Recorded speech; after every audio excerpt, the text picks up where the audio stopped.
तो गाइस कैसे हैं आप सब लोग। रीइंकार्नेशंस के एपिसोड 58 के साथ हाजिर हो। तो लास्ट एपिसोड के एंड पे हमने देखा था कि ग्रैंडपा हमारे लिंजू का शुक्रिया अदा करते हैं और उससे कहते हैं आप बताओ कि मैं तुम्हारे इस एहसान का बदला कैसे चुकाऊं जो भी तुमने हमारे जियान क्लैन के लिए किया है। तुम्हारा लिंजू भी उससे डायरेक्टली बात करता है। वो उसे कहता है मुझे तुम्हारी वो चारों सेक्रेट वर्ड चाहिए, मैं उन्हें थोड़ी देर के लिए उधार लेना चाहता हूँ। तो वो उसे कहते हैं हाँ क्यों नहीं, तुम उन्हें उधार ले सकते हो, लेकिन मैं तुमसे जानना चाहता हूँ कि आखिर तुम्हें वो क्यों चाहिए, क्या तुम मुझे बता सकते हो कि तुम उन्हें कैसे इस्तेमाल करोगे। हमारा लिंजू से कहता है क्या तुम्हें याद है आज से तकरीबन 33 ईयर्स पहले बुद्धा एम्परर ने एक ऑर्डर जारी किया था। उस ऑर्डर के मुताबिक उसने कहा था कि आसपास के एरिया में जितनी भी लाशें हैं उन सारी की सारी लाशों को 10,000 हॉल में लाया जाए, जबकि उन सभी को ना दफनाया जाए ना उनको जलाया जाए। लेकिन इसके साथ साथ वहाँ पर एक ऑर्डर ये भी था कि उन सभी की उम्र 40 साल से कम होनी चाहिए। 40 साल से कम उम्र के जितने भी लोग मरेंगे उन सभी की डेड बॉडीज को उसके पास लाया जाएगा। हमारा लिंजू से कहता है तो मैं यहाँ पर तुम्हें ये वाली सीक्रेट की बात भी बताता हूँ कि वो वाला जो डिक्री था वो फेक था। एम्परर ने ऐसा कोई भी ऑर्डर कभी भी जारी किया ही नहीं। बुद्धा एम्परर का मतलब यह है कि बुद्धा कभी भी किसी की जान नहीं ले सकता, इसी वजह से बुद्धा एम्परर इस तरह का ऑर्डर दे ही नहीं सकता। बात तो यह है कि बुद्धा एम्परर बहुत ज्यादा जख्मी है, वो बुरी तरह से जख्मी है, जिसकी वजह से 33 साल पहले जो ऑर्डर किसी और ने दिया था वहाँ पर डेड बॉडीज को इकट्ठा करवाने के लिए। मैं तुमसे ये चारों सेक्रेट वर्ड इसलिए उधार लेना चाहता हूँ क्योंकि इस सब का ताल्लुक भी बुद्धा एम्परर के साथ है। उनका ताल्लुक इस सिचुएशन के साथ है कि बुद्धा एम्परर अब जख्मी है और बुद्धा एम्परर को बचाना जरूरी हो गया है। इस वक्त एक और डेविल एम्परर है जो कि यहीं पर इसी एरिया में है। बहुत ही जल्दी तुम्हारी साउदर्न राम में एक बहुत ही बड़ा चेंज आने वाला है और जहाँ पर एक बहुत ही बड़ी तबाही भी मचेगी। सभी लोगों को यहाँ पर तैयार होना पड़ेगा और मुझे भी यहाँ पर अपने बॉटम कार्ड्स को तैयार करना पड़ेगा इससे पहले कि हम लोग उस बड़ी तबाही का सामना करें। ग्रैंडपा उसी वक्त उन चारों तलवारों को अपने पास बुलाते हैं और कहते हैं हमारी उस मेडिसिन की वजह से मेरा दिल बिल्कुल ठीक हो चुका है, मुझे काफी ज्यादा हौसला मिला है और मैं ठीक हो चुका हूँ। मैं यहाँ पर तुम्हारा शुक्रिया अदा करने के लिए तुम्हें ये तलवारें देने को बिल्कुल तैयार हूँ। लेकिन अफसोस की बात तो यह है कि साउदर्न राम में जो बड़ी तबाही मचने वाली है मैं उसको बचाने के लिए तुम्हारा साथ नहीं दे सकता और जहाँ पर जो नए चेंजेस आने वाले हैं मैं उन सब का पार्ट भी नहीं बन सकता क्योंकि मैं बहुत ज्यादा बुढ़ा हो चुका हूँ। इसलिए मैं यहाँ पर तुमसे एक फेवर चाहता हूँ। मैं चाहता हूँ कि तुम मेरी पोती को अपने साथ लेकर जाओ। अगर तुम जानची को अपने साथ लेकर जाते हो तो उसे काफी कुछ सीखने को मिलेगा। तो मुझे लगता है कि बहुत ही जल्दी उसे हमारे जियान क्लैन का हेड बनना पड़ेगा। वो बहुत ही जल्दी नई पैट्रियार्च बनेगी। लिंजू के पास से वो चारों तलवारें ले लेता है और उन्हें अपनी रिंग के अंदर रख लेता है और कहता है ठीक है मैं आपकी बात को समझ गया, मैं आपकी पोती को अपने साथ ही लेकर जाऊंगा, वो हमेशा मेरे साथ रहेगी अब तक वो यहाँ पर पैट्रियार्च बनने के लिए तैयार नहीं हो जाती। ग्रैंडपा उसे कहते हैं अच्छा ठीक है अब तुमने वो चारों तलवारें ले ली, अब इसके साथ साथ मुझे तुम्हें पास ऑन करने दो। मैं तुम्हें वो सारी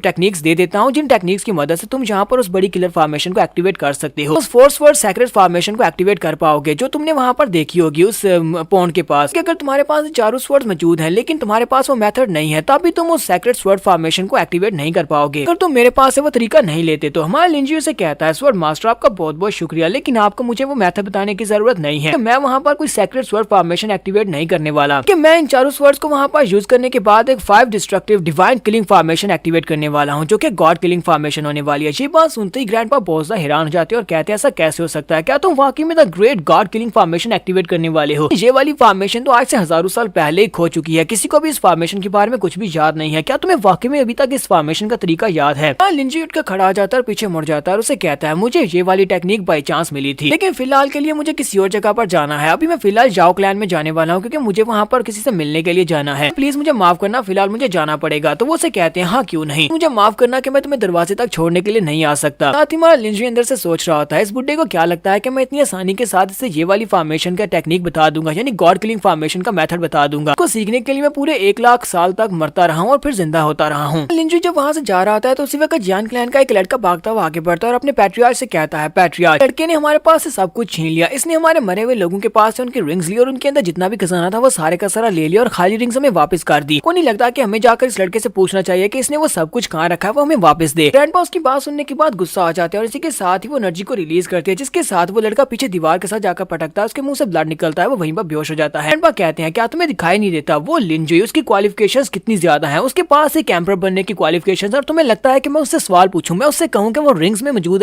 चीजें मुझे वापस कर दे, तो सिर्फ और सिर्फ कुछ रिंग्स थी जो वो अपने आप से यहाँ से ले गया। अगर वो मुझे कहे कि मैं अपने जियान क्लैन के सभी लोगों को मारकर उसके सामने रख दूं तो मैं तुम सभी लोगों को मारकर उसके सामने भी रख दूंगा। मुझे पता है कि मेरे पास इतनी क्वालिफिकेशंस नहीं है कि मैं उस बंदे का सामना कर सकूं। मार खाने के बाद वो लड़का उनसे कहता है जी पैट्रियार्च मुझे अच्छी तरह से समझ आ गया अब क्या कहना चाहते हैं। सीन में लिंजू का दिखाया जाता है। लिंजू जियाबिंग के पास आता है, लोग यहाँ से सीधे जाओ क्लैन में वापस जाने वाले हैं तो जियाबिंग उसे कहती है मिस्टर लिंजू आपका बहुत बहुत शुक्रिया ग्रैंडपा की इलनेस को भी याद रखने के लिए, मुझे लगता है कि आप उनका इलाज भी कर सकते हैं। हमारा लिंजू से कहता है मैं तुम्हारे ग्रैंडपा की बीमारी को इस तरह से इग्नोर कैसे कर सकता हूँ, मैं भी अपने ग्रैंडपा से बहुत ज्यादा प्यार करता था इसी वजह से। सुनने के बाद जियाबिंग शर्माना शुरू कर देती है और कहती है मिस्टर लीना आपका बहुत बहुत शुक्रिया यहाँ पर आने के लिए। जियांची भी वहाँ पर आती है और उनसे कहती है तो हम लोग कहाँ पर जाने वाले हैं। वो हमारे लिंजू से पूछ रहे थे कि हम लोग कहाँ जाएंगे। लिंजुई कहता है तुम यहाँ पर क्या कर रही हो, बाकी के दोनों एल्डर्स कहाँ पर हैं, वो तुम्हारे साथ क्यों नहीं है? मैं उन सभी को अपने साथ लेकर जाने वाला हूँ। तो जियांची उनसे कहती है लेकिन मैं तुम्हारे साथ क्यों नहीं जा सकती, क्या मैं तुम्हारे साथ जा सकती हूँ, मुझे अपने साथ ले चलो। जी कहता है नहीं तुम हमारे साथ नहीं जा सकती, मैं चाहता हूँ कि तुम यहीं पर जियान क्लैन में रहो, तुम्हें यहीं पर फिलहाल के लिए रहना होगा। जियांची चलाकर उसे कहती है लेकिन मास्टर मुझे आपके साथ जाना है सेंट किंग, मैं आपके साथ ही जाऊंगी। जी कहता है मुझे लगता है कि जियान क्लैन में तुम्हारे लिए और भी बहुत सारे जरूरी काम है। उसके सर पे हाथ रखते हुए कहता है यहाँ पर तुम्हें पैट्रियार्च बनना, और पैट्रियार्च बनने के लिए तुम्हें बहुत सारे जरूरी काम करने पड़ेंगे। हमारे फादर ने यहाँ पर पैट्रियार्च की गद्दी के लिए अपनी जान दे दी थी, तो मुझे लगता है कि अब यहाँ पर तुम्हारी बारी है अपने फादर की उस छोड़ी हुई गद्दी के ऊपर बैठने की, उसके ऊपर बैठो और यहाँ पर राज करो। जियान जी उसे कहती है लेकिन फिर तुम्हें भी मुझसे एक वादा करना होगा, मुझसे ये वादा करो कि जब मैं यहाँ पर थ्रोन के ऊपर बैठने लायक हो जाऊंगी, यानी कि जब मैं पैट्रियार्च बन जाऊंगी, तब तुम यहाँ पर मुझसे मिलने के लिए जरूर आओगे। लिंजुई से कहता हाँ क्यों नहीं, मैं तुमसे मिलने के लिए जरूर आऊंगा। बाद में लिंजुई जियाबिंग को अपने साथ लेता है और उसके याओ क्लैन की तरफ निकल पड़ता है, जबकि जियान जी को ये लोग यहीं पर जियान क्लैन में छोड़ जाते हैं। लोग अपनी शिप के ऊपर जाकर बैठ जाते हैं और शिप चलती हुई सीधी याओ क्लैन की तरफ आगे बढ़ती है। जियाबिंग उसे कहती है फिलहाल के लिए तुम्हें तुम्हारे सवाल का जवाब नहीं दे सकती, लेकिन मैं बस इतना कहना चाहती हूँ कि मैं हमेशा तुम्हें फॉलो करूंगी, जहाँ पर भी तुम जाओगे मैं तुम्हारे साथ जाना चाहती हूँ। लिंजुई कहता है ये बात तो बहुत ज्यादा अच्छी है। लिंजुई से कहता है कि तुम्हारे याओ क्लैन में ये वाली ट्रिप मुझे नहीं लगता कि इतनी ज्यादा सिंपल होने वाली है, क्योंकि ये काफी ज्यादा खतरनाक हो सकता है। जियाबिंग उसे कहती है तो मास्टर प्लीज मुझे अकेले वहाँ पर जाने दे, अगर मैं वहाँ पर अकेले जाती हूँ तो ये काफी ज्यादा बेहतर रहेगा, हमारे साथ मत आए। मैंगजी भी वहीं पर आ जाती है और उसे कहती है जियाबिंग तुम्हें बिल्कुल परेशान होने की जरूरत नहीं है, अगर इसने कहा कि ये खतरनाक है तो इसका मतलब यह है कि इसने इस खतरे से निमटने के लिए कोई ना कोई प्लान भी बना रखा होगा। एल्डर लॉन्गलिन और एल्डर लियू भी वहीं पर होते हैं, वो उसे कहते हैं हाँ हमें भी ऐसा ही लगता है कि सेंट किंग ने पहले से कोई ना कोई प्लान बनाकर रखा हुआ है, इसी वजह से हम लोग उस खतरनाक जगह के ऊपर जा रहे हैं। लिंजुई अपनी रिंग के अंदर से कपड़े निकालता है और उनसे कहता है चलो जल्दी से पहले अपने कपड़े पहन लो और इसके साथ साथ इस बेल्ट को भी अपने पास रखो। कपड़ों और बेल्ट का मतलब यह है कि आज के बाद से हम लोग जियांग क्लैन के मेंबर्स हैं, हम लोग वहाँ पर जियांग क्लैन के एल्डर्स बनकर जाने वाले हैं। सभी लोग अपनी अपनी ड्रेस उठाते हैं और उठाकर अंदर चले जाते हैं ताकि वो अपने कपड़े चेंज कर सकें। लिंजुई भी यहीं पर खड़ा होता है कि उसी वक्त उस शिप के ऊपर उसे एक बंदा दिखाई देता है, उसे उसका साया महसूस होता है। तुम्हारा लिंजुई कहता है फाइनली तुम यहाँ पर आ ही गए, मुझे नहीं लगा था कि तुम मुझे ढूंढते हुए यहाँ तक पहुंच जाओगे। ये बंदा लूशु होता है, ये वही डीमन किंग है जिसको उस मिरर ने बनाया है, जो कि एक सैक्रेड आइटम है। तो लूशु उसे कहता है क्या तुम्हें वाकई में यकीन था कि मैं यहाँ पर तुम्हें ढूंढते हुए जरूर आऊंगा? फिर साथ ही वो डेक के ऊपर से गायब होता है, हमारे लिंजुई के सामने आकर खड़ा हो जाता है। वो उसे कहता है मुझे बताओ क्या तुम रेडी हो, क्या तुम मरने के लिए तैयार हो? लिंजुई से कहता है तुम्हें लगता है कि तुम मुझे मार सकते हो, तुम्हारे पास अभी इतनी स्ट्रेंथ नहीं है कि तुम मुझे मार सको, इसलिए मुझे अच्छी तरह से पता है कि तुम मुझे मार तो बिल्कुल भी नहीं सकते। हमारा लिन सोच रहा होता है कि इसका प्रेशर काफी ज्यादा है। लूशु भी आगे से मुस्कुराना शुरू कर देता है और हमारे लिंजुई से कहता है तुमने बिल्कुल ठीक कहा, फिलहाल के लिए मेरे पास इतनी ज्यादा स्ट्रेंथ नहीं है कि मैं तुम्हें मार सकूं, बस इंतजार करो, जब मैं बहुत ज्यादा स्ट्रॉन्ग हो जाऊंगा उसके बाद मैं तुम्हें मारूंगा, उससे पहले तुम्हें मारूंगा। फिर साथ ही वो वहाँ से गायब हो जाता है। उसके गायब होने के बाद हमारा लिंजुई जो पहले वहाँ पर बिल्कुल सही सलामत खड़ा होता है वो कहता है लगता है कि ये सब कुछ और भी बहुत ही जल्दी बहुत ज्यादा इंटरेस्टिंग होने वाला है। तो लूशु के वहाँ से गायब होने के बाद मैंगजी भागती वहाँ पर आती है और उसे कहती है हमारे पर दुश्मन ने अटैक किया है, चलो जल्दी से रेडी हो जाओ, सभी लोग फाइट के लिए रेडी हो जाओ, हमारे प्रिंस को बचाना होगा, यानी कि सेंट किंग को बचाना होगा। ये सभी लोग भागते हुए हमारे लिंजुई की तरफ आगे बढ़ते हैं, जबकि हमारा लिंजुई भी वहीं पर नीचे गिर जाता है। लिंजुई वहाँ पर उसके प्रेशर को ब्लॉक तो कर रहा होता है, लेकिन अंदर से वो काफी जख्मी होता है, जिसकी वजह से उसके मुंह से ब्लड निकलता है और झटका लगने की वजह से वहाँ पर गिर जाता है। मैंगजी उसे कहती है ये कौन था, यहाँ पर कौन आया था जिसने तुम्हें इस तरह से जख्मी कर दिया? हमारा लिंजुई उसे कहता है परेशान होने की जरूरत नहीं, मैं बिल्कुल ठीक हूँ, थोड़ी देर में दोबारा से नॉर्मल हो जाऊंगा। हमारा लिंजुई वहीं पर बैठकर मेडिटेट करना स्टार्ट करता है। साथ ही उन्हें बताता है कि उसने यहाँ पर किसका सामना किया है। वो उनसे कहता है मैंने तुम्हें बताया था ना कि मैं यहाँ पर एक सैक्रेड मिरर को ढूंढ रहा हूँ, एक डिवाइन आइटम है, उस डिवाइन आइटम उस मिरर ने एक डीमन किंग को दोबारा से जन्म दिया है, तो वही डीमन किंग यहाँ पर आया था। शाइनिंग मिरर ने यहाँ पर जिस डीमन किंग को दोबारा से रिक्रिएट किया है वो काफी ज्यादा इंटरेस्टिंग है कि इस बार काफी ज्यादा मजा आने वाला है इस फाइट में। एल्डर लियू की बात सुनने के बाद कहते हैं तो उसने तुम्हें जख्मी कर दिया, इसका मतलब यह है कि हमने जिस सेवन कार्मा डीमन एम्पर को मारा था,